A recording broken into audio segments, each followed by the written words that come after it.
शहर में रहने वाले और गांव में रहने वाले दो चूहों में गहरी मित्रता थी। वे अक्सर एक दूसरे को संदेश भेजा करते और एक दूसरे का हाल जाना करते थे। एक बार गांव में रहने वाले चूहे ने शहरी चूहे को गांव आने का निमंत्रण भेजा। शहरी चूहे ने निमंत्रण स्वीकार कर लिया। सप्ताहांत का समय नियत हुआ और गांव का चूहा अपने शहरी मित्र के आने की प्रतीक्षा करने लगा। वह उससे ढेर सारी बातें करना चाहता था। उसे गांव के खेत खालिहानों की सैर करवाना चाहता था। वह अपने मित्र की आव भगत में कोई कसर नहीं छोड़ना चाहता था, इसलिए वह उसके लिए ढेर सारे फल और अनाज इकट्ठा करने में लगा हुआ था। आखिर वह दिन भी आया जब शहरी चूहा गांव पहुंचा। दोनों मित्र एक दूसरे से मिलकर बहुत खुश हुए। बहुत देर तक वे बातें करते रहे और एक दूसरे को अपना हाल बताते रहे। फिर दोनों भोजन के लिए बैठे।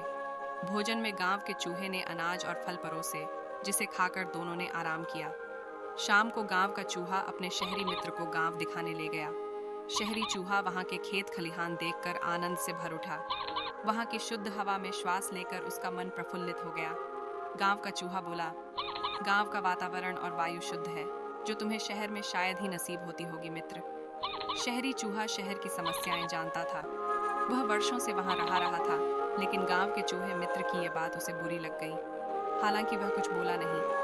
गांव का चूहा गांव की प्रशंसा में लगा हुआ था। वह उसे जंगलों में ले गया और बोला, मित्र, ऐसे प्राकृतिक और मनोरम दृश्य तुम्हें शहर में देखने को नहीं मिलेंगे, इसलिए आज इस दृश्यों का आनंद ले लो। शहरी चूहे को यह बात भी चुभी, लेकिन वह कुछ नहीं बोला। वह सोचने लगा कि अब अपने इस ग्रामीण मित्र को शहरी चकाचौंध का जीवन दिखाना पड़ेगा। तब इसे समझ आएगा कि शहर कितना शानदार होता है। रात होने पर दोनों चूहे घर वापस आ गए। भोजन का समय आया तो गांव के चूहे ने फिर से शहरी चूहे को फल और अनाज परोसा। शहरी भोजन के आदी चूहे को यह भोजन गले नहीं उतर रहा था। वह बोला, मित्र, क्या तुम हर समय फल और अनाज खाते हो? शहर आओ, मैं तुम्हें एक से बढ़कर एक पकवान खिलाऊंगा, साथ ही वहाँ का शानदार जीवन भी दिखाऊंगा। कल ही तुम मेरे साथ चलो। गांव के चूहे में शहर देखने की लालसा जाग गई। वह फौरन तैयार हो गया। रात नरम घास पर सोने के बाद अगली सुबह उठकर दोनों शहर के लिए निकल गए। शहरी चूहा अपने ग्रामीण मित्र को उस घर में ले गया जहां वह रहा करता था। वह किसी अम्र आदमी का घर था। उसमें ही शहरी चूहे का बिल था। उतना बढ़ा और सजा धजा घर देखकर गांव के चूहे की आंखें चौंधियां गईं। खाने की मेज देखी तो उसका मुंह खुला रह गया। एक से बढ़कर एक पकवान उस पर सजे हुए थे। शहरी चूहे ने उसे भोजन प्रारंभ करने को कहा। खुशी खुशी गांव का चूहा भोजन करने लगा। सबसे पहले उसके प्लेट में से पनीर का टुकड़ा उठाया। उसने अभी पनीर कुतरा ही था कि शहरी चूहा चिल्लाया, भागो मित्र, बिल्ली आ रही है, जल्दी से अलमारी में छुप जाओ, नहीं तो जान से हाथ धोना पड़ेगा। पनीर छोड़ गांव का चूहा शहरी चूहे के साथ अलमारी की ओर भागा। कुछ देर तक दोनों अलमारी में छुपे रहे। बिल्ली के जाने के बाद दोनों वहां से निकले। शहरी चूहा फिर से अपने मित्र गांव के चूहे को भोजन के लिए ले गया, लेकिन डर के मारे उसकी भूख मर गई थी। शहरी चूहा उसकी हालत देख बोला, मित्र, डरने की कोई बात नहीं है, बिल्ली चली गई है।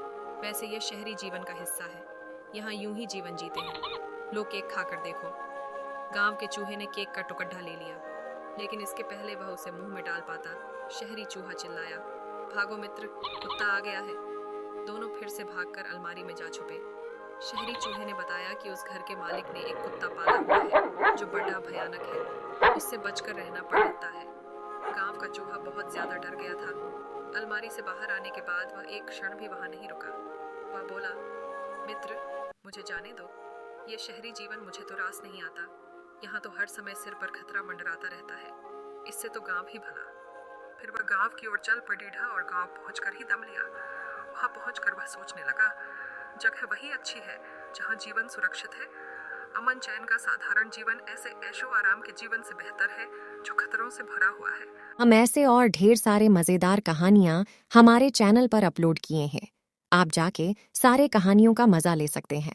ऐसे और मजेदार कहानी देखने के लिए हमें सब्सक्राइब करके वीडियो को लाइक करें और ये कहानी अपने दोस्तों को शेयर करके उन्हें भी सुनाइए। आपका दिन अच्छा रहे। धन्यवाद।